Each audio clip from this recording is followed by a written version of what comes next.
Hello friends, அஸ்ஸலாமு அலைக்கும். வாங்க ரவையை வச்சு ஒரு பன் தோசை. ஃபஸ்ட்டு ஒரு பவுலில் 1 கப்பு ரவை, அதே 1 கப்புக்கு தயிர் எடுத்து கொஞ்சம் தண்ணி மிக்ஸ் பண்ணி ஒரு 15 நிமிஷம் அதை அப்படி ஊற வச்சிடணும். அது நல்லா ஊறி வந்ததுக்கப்புறம் ஒரு மிக்ஸி ஜாருக்கு நம்ம மாற்றிட்டு, இப்போது இதுக்கு தேவையான உப்பு, சோடா உப்பு ஒரு 1/4 டீஸ்பூன் சேர்த்து நல்ல பேஸ்ட்டாக நம்ம அரைச்சி வச்சுக்கலாம். இப்போ இதுக்கு ஒரு தாளிப்பு கொடுக்குறோம். ஃபஸ்ட்டு கடாயை அடுப்பில் வச்சுட்டு எண்ணெய் ஊற்றி கடலைப்பருப்பு, கொஞ்சம் உளுந்தம்பருப்பு, அதுக்கப்புறம் வெங்காயம், பச்சை மிளகாய், துருவின கேரட்டு எல்லாத்தையும் சேர்த்து லைட்டாக வதக்கிட்டு, அதுக்கப்புறம் மேலாக்கில் மல்லி இலையும் கருவேப்பிலையும் ஸ்டவ்வை ஆஃப் பண்ணிவிட்டு லைட்டாக தூவி இறக்கி, இப்போ நம்ம அரைச்ச மாவை வந்து ஒரு பவுலில் நம்ம மாற்றிக்க போகிறோம்.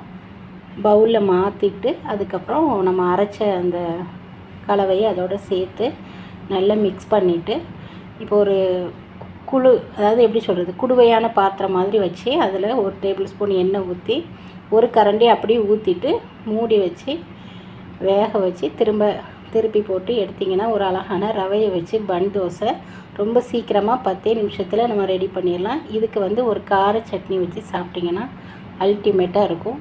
இதுதான் இன்றைக்கி நம்ம வீட்டு மார்னிங் பிரேக்ஃபாஸ்ட்டு. இன்ஷா அல்லாஹ். வீடியோ பிடிச்சிருந்தா லைக் பண்ணுங்கள், புதுசாக பார்க்குறீங்கன்னா சப்ஸ்கிரைப் பண்ணிக்கோங்க. உங்களை இன்னொரு வீடியோவில் சந்திக்கிறேன். அது வரைக்கும் பாய், அஸ்ஸலாமு அலைக்கும்.